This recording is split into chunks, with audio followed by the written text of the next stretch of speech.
Hi, what's happening? It's your boy Rico from StreetScores. I'm coming with a Rico report today. Again, I'm sorry for these later videos, but hey, shouts out to my late crew, man. I'll be seeing y'all in the comment section and everything like that as soon as I upload these videos, man. Shouts out to y'all. But of course, like any other Rico report, we're going to bounce around from topic to topic, a lot of random stuff.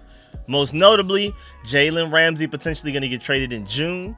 Going to talk about why the Commanders could be one of the teams. We'll see. Also, Josh Harris finally got his first ring of a team that he owns. Trey Hendrickson trade scenario thrown out there. We're going to talk about and dive into whether that trade scenario would make sense from the Commanders' end. Also, Pro Football Focus feels like the Commanders have one of the most improved offensive lines going into the 2025 season. And the NFL is now voting on 2 new rules that they may implement for this next season, and we're going to talk about how they may affect the Washington Commanders. But before we get into everything, I have a trivia question for you. I'll give you the answer at the end of the video. Before Terry McLaurin from 2020 through 2022, who was the last Washington player to post 1,000 plus receiving yards in 3 consecutive seasons? Again, I'll give you the answer at the end of the video, but make sure y'all stiff arm that like button, stiff arm the subscription button, and stiff arm the bell next to that subscription button so you get notification each and every time I release an informative and opinionated video just like this. So make sure you stay tuned to all of the content. I got y'all covered. Your one-stop shop for everything Commanders. I can't wait. Once I'm finally not as busy, I can't wait to get a lot of this content out to y'all, especially starting around like next week. Stay tuned. Without further ado, let's go dive into this video right now, man. Let's get it. Adam.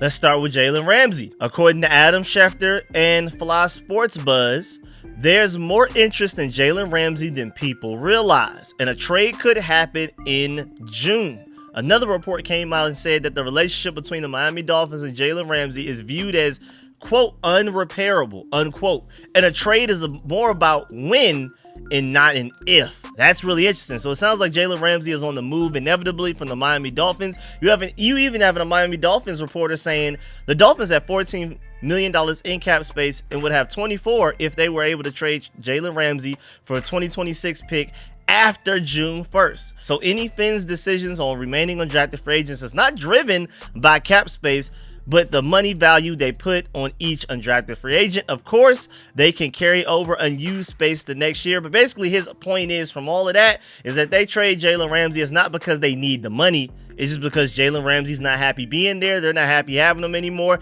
It would specifically be for the purpose of just trading away Jaylen Ramsey. They don't feel like they can use him.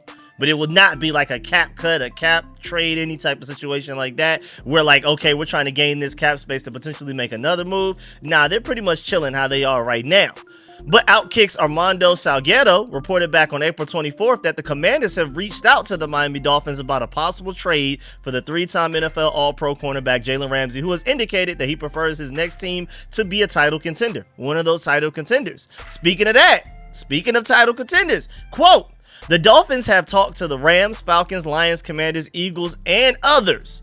The problem here is not draft compensation. Ramsey, if traded, may go for only like a 5th round pick or thereabouts. The issue is the $25.2 million that Miami would have to swallow in dead cap if the trade happens before June 1st. So any team wanting to make this trade now might be asked to provide the Dolphins with some cap relief on that number, which takes us to the point that he would be a post-June 1st trade. If he ends up getting traded, and again, they're reporting that it's more of a matter of when, not even if, but whenever it happens, it will happen after June at the very earliest so that the Dolphins don't have to eat as much dead cap after they move him. They get to stay free of any unnecessary cap space that he would take up, and the next team gets to deal with all of that, and they're just chilling. They just pretty much wipe themselves clean of it. And it's interesting that there's reports out there that they're willing to potentially trade him for a 5th round pick right now. We'll see what happens post June 1st though. Then you also had Heavy Sports. You had Tony Adam of Heavy Sports, and he wrote an article titled, "The Commanders are exploring blockbuster trade for a $118 million all-pro corner." And then he said Commanders would likely release Lattimore in a trade, which is really interesting. He said getting Ramsey will require not just one move, but likely a series of moves. The first of those would be freeing up salary cap space to get Ramsey and his $25.1 million salary on the books, even if that's not the final amount, which would likely mean cutting veteran cornerback Marshon Lattimore and saving $16 million in salary cap space.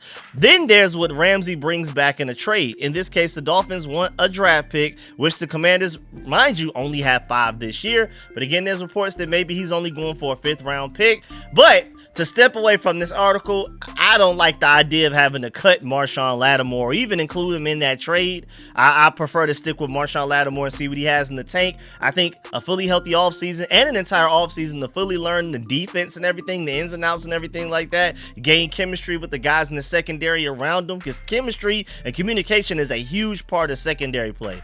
I think we're going to see a much improved Marshon Lattimore going into the season, and I'm already just not a big fan of trading for Jaylen Ramsey with the fact that we already have Marshon Lattimore, let alone cutting or trading away Marshon Lattimore to get him. So for me personally, I don't like that, but I'm just throwing out there, I'm giving y'all what's going around right now in the Commanders sphere. And these aren't even Commanders reporters. These are neutral reporters, even Dolphins reporters talking about all of this. I'm just giving you the information that's out there, not trying to clickbait or nothing. I don't believe the Commanders will trade for him. And again, like I've already said, I don't think we should.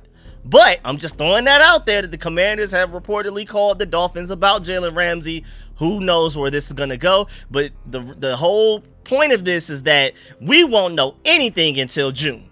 Even if the Commanders did want to trade for him, they're not doing it until June. But again, I doubt it happens. So moving on. Shouts out to Josh Harris, man. He finally done got himself a championship. With all of the teams that he owns, he finally got one. Shouts out to Brian Manning of Commanders Wire. He wrote an article titled "Commanders owner Josh Harris enjoys a historic major championship." Remember, in July 2023, let's take it all the way back. Harris and his partners purchased the Commanders for over $6 billion, establishing a new record for the largest North American professional sports franchise sale. In under 2 years, Harris completely changed the Commanders' leadership, and they responded, having their best season in 33 years and going to the NFC Championship game. Additionally, Harris is on the verge of building a new stadium in Washington, D.C., something previous ownership could have never done. Harris has accomplished much more since buying his favorite childhood team, but the Commanders aren't his only team. Harris and his partners also own the NBA's Philadelphia 76ers and in the NHL's New Jersey Devils, and the Crystal Palace in the Premier League. The 76ers struggled this past season primarily due to injuries, and they might just go ahead and blow that up, to be completely honest with you. But at one of the NBA's better teams in recent years, at least they're, somewhat stable playoff contender, I guess you could argue, as long as they're healthy. And then the Devils were in the playoffs again before falling to the Carolina Hurricanes. But now moving on to how he won this championship, the Crystal Palace team over there in Europe. There are 4 owners, 4 general partners that own this team. You have Steve Parrish, who's the chairman. Then you have John Texter. And then you also have American businessmen David Blitzer and Josh Harris, both of which have parts of the Commanders as well together. And on Saturday, Harris was at Wembley Stadium in London to see his Crystal Palace upset Manchester City to win the Football Association Challenge Cup, aka the FA Cup, for the first time ever. It's also the first major trophy in Crystal Palace's 164-year history. So shouts out to Josh Harris, man. He pulls up, he buys a part of your team, and outside of the, I guess he's 50-50 right now. Outside of the 76ers and the New Jersey Devils, you know what I'm saying? This guy touches a team, they're bound to win a championship soon. So he got one over there in the UK in London. Let's see if he can get one now in the DMV with the Washington Commanders. Maybe he's learned something. Maybe the New Jersey Devils and the 76ers were kind of like his rough drafts of how to handle ownership. And then now he's taken that experience and put it into this London team, the Crystal Palace and his Commanders. And I'm thinking that maybe we'll have better fortune than those 2 previous teams. And again, you've already seen how hard of a start we got off to within just like less than 2 years of him owning this team. So I'm really excited, man. And then, so shouts out and congratulations to Josh Harris there. Now moving on. There's this trade scenario that's going around the internet right now between the Commanders and Trey Hendrickson. Apparently, the Commanders will sacrifice high-end capital to get Trey Hendrickson in a blockbuster projection. Mike Moratis of Sporting News outlined a trade offer that could work out well for both sides. This involves some high-end draft capital and Dorrance Armstrong Jr., who joined the Commanders last year but achieved just a 14% pass rush win rate in 2024. And if you look on the screen right now, here's your trade example. This is what that Mike guy from Sporting News is throwing out there. Apparently, the Commanders received Trey Hendrickson and a second-round pick, and then we send to the Bengals a first-round pick, a 2027 fourth-round pick, and Dorrance Armstrong Jr. He said, quote, "This would actually be a solid deal for both sides. The Bengals get some great draft capital back for Hendrickson and a solid edge rusher who can replace him in the short term. We don't love Cincinnati sending back a second rounder, but would be okay with a mid-round pick to get this done. Meanwhile, the Commanders get an edge rusher who is an immediate upgrade over Dante Fowler and single-handedly improves Washington's chances of winning a Super Bowl this year." And shouts out to Dean Jones of Rico's Rag for even pointing out the fact, though, that Hendrickson would help Washington's quest for a Super Bowl. But giving up a first-round pick, even if they get a second rounder in return, would be a contentious issue. And parting ways with Armstrong, who ideally would line up opposite of Trey Hendrickson on the defensive front, wouldn't be ideal either. So, of course, I would love to know how y'all feel about this trade scenario in the comment section. I personally, as bad as I want Trey Hendrickson, I'm one of those people out there that's still hoping somehow we find a way to trade for Trey Hendrickson before this season starts. But even as bad as I want him, man, a first-round pick, even though you do get a second in return, a first-round pick is a lot, man. I was hoping that we could just do a third and forget about the whole thing. But we're having to send over a first and a fourth just to get a second in return.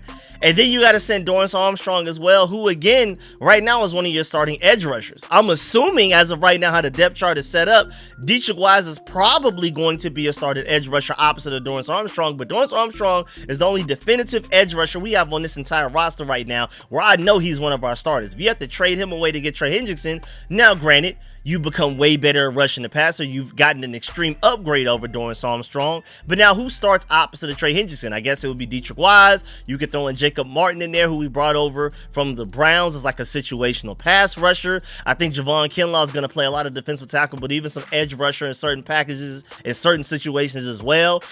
So, I mean, I guess you can find a way to kind of like have the edge rusher opposite of Trey Hendrickson by committee, having a rotation of guys that step in opposite of him. And then, of course, like Bobby Wagner and Frankie Louisville is still going to rush the quarterback, especially up the A and B gap. So it's not like we will be short of other pass rush help outside of Trey Hendrickson. But at the same time, man, I still feel like that's a lot of capital to give up. But that's just me personally. But if I just woke up tomorrow and this trade happened, I wouldn't be complaining. Looking at the trade on paper, I'm a little uncomfortable with giving up that much draft capital. But at the same time, man, again, if I wake up tomorrow and this trade happened, let's go win us a Super Bowl. I mean, it hurts us in the long run, but that's what free agency is for. And Trey Hendrickson immediately, I think, closes the gap between you and the Eagles. I mean, I think the Eagles did, honestly, with a lot of the players that they lost in free agency. And even though they got better in the draft, I feel like overall they may have taken a slight step back. I think they're still going to be one of the best teams in the NFL. I just don't think they're going to be as dominant this next season. Whereas the Commanders got way better, and you add Trey Hendrickson to that, oh, we're way, way better. I think that immediately moves us to like number one, at worst number two in most power rankings that are done by all of the experts out there, just by trading by the NFL sack leader back-to-back seasons. He didn't just do it one season like a flash in the pan, maybe some fluke lucky stuff. He's done it back-to-back seasons. 2023 and 2024 led the NFL in sacks. And he's not the best run defender. Of course, he's not Myles Garrett against the run. He's not Khalil Mack against the run either. But he's better than Dante Fowler ever was at any point last year. He's not a liability. He's not a dominant run stopper. He's not even necessarily, I would say, Montez Sweat or Chase Young when it comes to setting the edge and stopping the run. But he's at least not a liability there like Dante Fowler was, and he's a way better pass rusher than anybody we've had on this team in a long time. It probably in my lifetime since I've been alive have we had a pass rusher to the level of a Trey Hendrickson. Again, leading the league in sacks 2 years in a row is not easy to do, man. That's not just some lucky happen to just fall in the sacks type of situation, man. This guy is a machine, and to add a dominant pass rusher like that with all of the improvements we made towards taking our last place run defense last year to what I think is going to be a top 10 run defense this year. Then the offense is going to be way better. So teams are going to consistently have to pass the ball against us because they're going to be playing behind a lot because Jaylen Daniels is a top 5 quarterback already. And we gave him a top 5 offensive line potentially and better weapons around him. So teams are going to be playing from behind. They're going to pass the ball a lot. And Trey Hendrickson is going to be able to eat a lot. Even more so than what he did even with the Bengals last year, because the Bengals were the ones playing behind a lot last year, because even though he led the NFL in sacks, them boys their defense was wet toilet paper out there. I feel like our defense is way better overall top to bottom with Trey Hendrickson than the Bengals are right now with Trey Hendrickson. So I just think, again, that's a lot to give up. Right now, on paper, if you ask me would I do this, I'm leaning towards a no. But again, if I woke up tomorrow and this trade just already happened, this has just been done, Adam Peters just went ahead and pressed the red button and made it happen, then I can start to convince myself, well, hey, let's go win us a Super Bowl right now. You know what I'm saying? So those are the positives to it. Again, I'm a little uncomfortable with the trade, but hey, man, if it happened, let's get it. Now, moving on to Pro Football Focus, you have Andrew Eitz, who wrote an article titled "The Most Improved NFL Offensive Lines This Offseason." Of course, he had the Chicago Bears that weren't playing in free agency going to go get Joe Thuney, Jonah Jackson, all of those different guys. Then you have the Minnesota Vikings, you have the New England Patriots, and you also have the Jacksonville Jaguars. But most importantly for us, you have the Washington Commanders as well as one of the 6 teams that they highlighted. And they said after an incredible rookie season from Jaylen Daniels, the Commanders are hoping they've locked down their offensive tackle spots for years to come following the trade acquisition of Laremy Tunsil and a selection of Oregon tackle Josh Connolly Jr. in the 2025 NFL Draft's first round.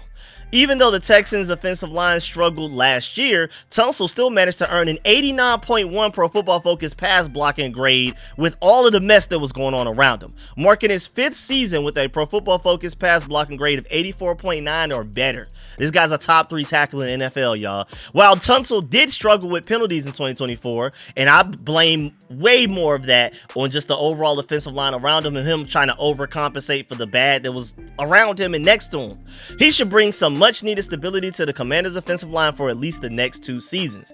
Washington is betting that Josh Connolly Jr. can hold up at tackle in the NFL, but he may project better as a guard. I don't understand that though, because Josh Connolly, really the only weakness to his game, in my opinion, is his strength, his anchor, his lack of anchor. He can get beat by bull rushes. Why would you move him to guard where he's going to go against Dexter Lawrence and Leonard Williams and those type of guys? Why would you want him matched up? I prefer for him to deal with the speedy edge rushers, maybe the occasional strong bull rushing edge rusher over the consistently every single play dominant strength bull rushing defensive tackle, nose tackle, whatever you want to call him, man. I just never really understood the Josh Connolly to guard situation. My biggest worry about him at tackle is the lack of strength, which would get exposed even more at guard. But either way, though, the Commanders are getting a good athlete who earned a 78.1 Pro Football Focus grade on true pass sets last season. And I think he deserves better than that because he made Abdul Carter, the 3rd overall pick in the draft, have his worst game by far all last season when they matched up against each other. So this guy is ready to go against high-end talent. He just needs to be more consistent. Washington also made a couple of low-cost signings along the offensive line to add depth as the team looks to make another deep postseason run. And again, my point is, why I'm so confident that this offensive line will be top 5, I think, and I think there could be an argument that maybe he'll end up being the best offensive line in all of football, is because, again, you traded for Laremy Tunsil, top 3 at worst, top 5 tackle, right? Now he's your left tackle, elite pass blocker. Not the best run blocker, but he's an elite pass blocker. Then Josh Connolly Jr., again, the guy to shut down Abdul Carter. Need I say more with him at right tackle? Brandon Coleman did a great job against Trey Hendrickson. When we played the Bengals week 3, he's going to move from left tackle to now left guard. And I feel like his skill set, his strength, his just overall build and brute strength, I feel like is even better suited at guard. Even though I think he could end up being a really good tackle, I think he could be an even better guard, like a Pro Bowl level guard. Then your starting center is Tyler Biadasz, a top 5 at worst top 7 center in the NFL. You saw how big of a difference our run game was, our entire offensive line, our entire offense was whenever he was hurt. And then you had Michael Dieter to have to step up in his place like for 2 games last year. Like Tyler Biadasz, him hurt, offense just immediately worse than what it was whenever he was healthy. Then Samuel Cosmi, when he is healthy, Pro Bowl right guard. I mean, this is a guy that even non-Commanders fans and reporters and experts like really love. Like, they feel like he's one of the best guards in the NFL. I remember coming into last season, he was picked like Pro Football Focus, but like as like the second best guard in the NFL going into the season. Now, he didn't necessarily play that well, but he's still a really good guard. And he could be a really good guard on a top 5 offensive line. And then your backups. Nick Allegretti was just starting left guard last year. Andrew Wiley was just starting right tackle last year. And they were a part of, even though it kind of bottomed out towards the end and they didn't play like it, but overall, beginning to end, overall stats-wise, that was a top 15 offensive line last year in the NFL, arguably top 12 according to some advanced stats when you're looking at like pass rush win rate and all that, pass block win rate, all of that type of stuff. And so now you take 2 starters from that offensive line last year that was top 12, and now they're backups. And then you bring over the guy that was supposed to be the Steelers starting center last year, and Nate Herbig, and now he's your backup center instead of Michael Dieter. And then Trent Scott went out there in that Detroit Lions game after Samuel Cosme got hurt and played like a really good starting caliber right guard. He's one of your backup offensive linemen as well. We have 4 guys that I have at least some sort of evidence that they could start either for this offensive line or another team's offensive line that's way worse than ours. And though those 4 guys are backups, purely just depth, you hope that if everything goes well, best case scenario, everybody stays healthy, they never even see the field for even a snap this year outside of like Trent Scott coming in as like the 3rd tackle to potentially catch a pass. But even then, Josh Connolly has tight end and running back in his game. Like he could do a better job of that than even Trent Scott did last year when he caught Jaden Daniels' first touchdown pass of his NFL career week 3 against the Bengals. I mean, that boy Josh Connolly even caught like a direct snap out of Wildcat, ran 3 people over and got a touchdown for Oregon. And of course, he's caught touchdown passes for them as well. I mean, this offensive line is absolutely insane. You go and trade for Deebo Samuel, then you draft a guy in Josh Connolly that's going to be one of the best second level blocking tackles in the entire NFL immediately. We could talk about his anchor and everything as far as a weakness, but his mobility getting up there to the linebackers and DBs to block them on a Deebo Samuel screen is immediately going to make him way more effective just because of the fact that you drafted Josh Connolly. And of course, I mean, don't you dare give Jaden Daniels more time than he had last year. Come on, man. So this offensive line, I'm telling y'all right now, it's going to be the catalyst for why we do close the gap on the Eagles and win this division and go all the way to the Super Bowl. I think it all starts with the trenches, the offensive line. It would be nice if we could figure out edge rusher, but I feel like we can scheme around that. It's really tough to scheme around offensive line, man. You just got it or you don't. And thank goodness we finally have it, because that Giants defense over there, especially that front 7, Abdul Carter, Kayvon Thibodeau, Brian Burns. The Cowboys have Micah Parsons. The Eagles have all of my Georgia Bulldogs over there, which is one of the main reasons they were so dominant. You gotta have a really good offensive line to even survive in the NFC East, let alone make it to the Super Bowl right now. And the Super Bowl still goes through the Eagles. So, and the best way to counter their dominant defense is to have a dominant offensive line. And as you've noticed, a lot of the best teams that come out of the NFC East the past few years, when Dak Prescott was balling with Zeke Elliott, they had arguably the best offensive line in football. The Eagles with Jalen Hurts, even before Saquon got there, arguably the best offensive line in all of football. I think we potentially could take the crown from them this season. So shouts out to Pro Football Focus for recognizing that. And then also, literally while I was talking about this offensive line stuff, just saw a notification like right now, 2:59 a.m., like while I'm recording this. NFL rumors going around that the Bengals' Trey Hendrickson reportedly was not happy when his head coach called him about being fined for missing time in camp coming up. So that's just another update that Trey Hendrickson, and as far as getting a new contract done with the Bengals, they're nowhere near close. Now, I don't think he'll end up sitting out.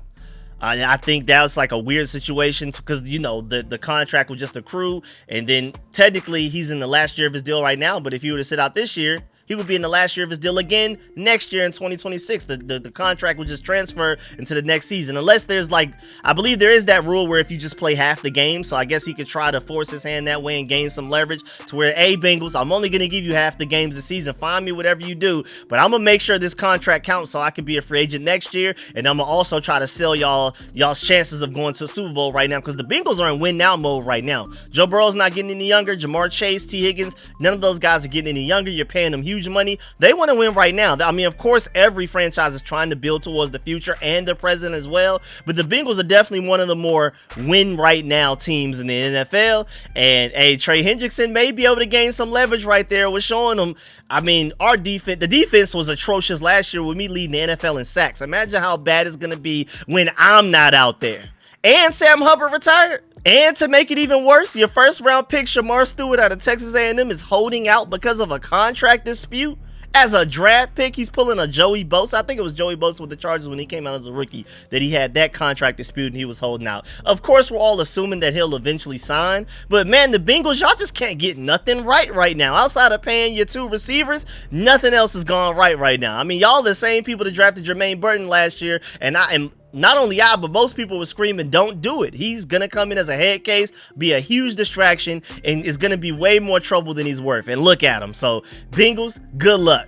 If you're willing to come down on that price, like whatever that trade scenario was, if you're willing to take that down from a first round pick to like maybe a second, maybe we trade seconds and then you give us a fourth or whatever, and then even though I doubt they would take that, then you can call us and we'll make it go through, man. I'll talk to AP personally myself and make sure he gets that done. And then lastly, before we get up out of here, even though this is overall NFL news, this does relate to the Commanders. It could affect us. Because right now, NFL owners could soon vote on 2 potential rules that could definitely impact the Commanders. Shouts out to Ivan Lambert of Commanders Wire for this article right here, breaking it all down. He did point out the fact that when NFL owners meet again this week, 2 rules could be changed and the Commanders fans will be watching closely. During the earlier owners meetings, the owners determined to table the tush push or the Beverly shove, whatever you want to call it. The Eagles rugby-style quarterback shove play will supposedly be voted upon, though speculation still warrants why it was tabled at all. Why wasn't there a vote last meeting? So now they're definitely looking into it this meeting. Maybe it could end up getting banned. Interestingly enough, the Commanders' tactics of attempting to time a leap over the offensive line, shouts out to Frankie Louvu, to get to the quarterback drew more interest around the league in discussing the play. Others had already brought up the stylistic concerns that the play was more reminiscent of something you might see in rugby than previously in the NFL, and so a lot of people hate it. And then again, Frankie Louvu just constantly making it look like a clown show in the NFC Championship game only helped fan the fires of the owners being like, all right, maybe we should ban this play. So if it does end up getting banned, everybody needs to give Frankie Louvu a hug. And then also the second rule, the Detroit Lions proposed a trade in the NFL's playoff seeding system. This one's crazy. The proposed change sought to reward wildcard teams with better records than division winners. Presently, of course, the 4 division winners in both the NFC and AFC are automatically rewarded with the top 4 seeds in the playoff tournament, regardless of how good or bad their records might actually be. Remember, we went to the playoffs as a 7-9 team back in 2020 with Taylor Heineke. Under the new rules that the Detroit Lions are trying to propose, we still would have made it to the playoffs, but we would have actually been like the 7th seed. Instead of just automatically the 4th seed, the home team against the Tampa Bay Buccaneers, we would have been on the road. So we still would have made the playoffs, but we would have been the road team and probably would have gotten done worse than we already were. But my point is, and their point is that they want to reward teams with better records. Their argument is that we already play our division rivals twice a year. And we feel like if we're able to beat out everybody but still somehow have a slightly worse record than our other division rival, but then we have better records than all of these division leaders in other divisions, we feel like we should be a higher seed than those guys and we deserve home field advantage over those guys. All of this is a home field advantage argument. Who actually deserves home field advantage? Because seeding, I mean, that's just a number on paper. Honestly, the biggest part of it is who gets to play at home during the playoffs. And so we'll see what happens, because as Commanders fans, we should hope that this rule goes into play, because say if for some reason the Eagles win the division again, but we have a really good record, we win 12 or more games, 13 games or something like that, but then you just have this random team, say in the NFC South with all them sorry teams over there, especially them sorry Falcons, and they win their division with like 9 wins or something like that. There's no reason if we were to play the Falcons, we got to play in Atlanta just because they won their sorry division, and then we came out with a way better record in our tougher division in the NFC East. So as Commanders fans, we should hope this rule gets put into place, voted as a yes and approved. I mean, objectively, just from the outside looking in, I prefer to personally keep it how it's always been. That's just me. But as Commanders fans, we are definitely biased towards, hey, yes, please make this rule change. Please go ahead and change this rule right now. You know, if our division was full of sorry teams back like in 2020, when we went 7-9, then we would love this rule. But right now, we're trying to get as much home field advantage as possible in these playoffs. So this rule could actually benefit us if it does get approved. But at the end of the day, again, like I said, I prefer to keep it how it is. But I understand why Commanders fans would want to switch it now that we're finally good. But yeah, man, that's the end of this video. Please get in the comment section. Let me know if you have everything discussed in the video. Please stiff on that like button, stiff on the subscription button, and stiff on the bell next to that subscription button so you get notification each and every time I release an informative and opinionated video just like this one.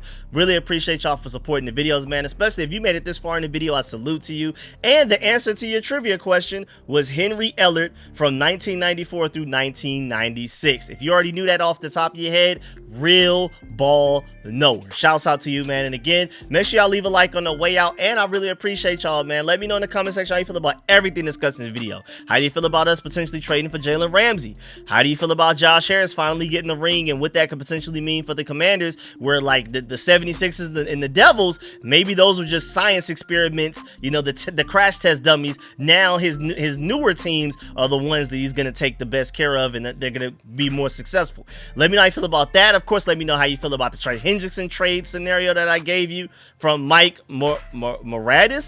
And then also let me know how you feel about the Commanders potentially being one of the most improved and overall just one of the best offensive lines in all of football. And let me know how you feel about those two rules. Let me know if you want both of those rules to take place. Should we ban the tush push? And should we trade the NFL season to be based purely on records? And that's it. Let me know how you feel about everything discussed in this Rico report. I'm going to catch y'all later with another video. Make sure y'all leave a like on the way out. Appreciate y'all. I'm out.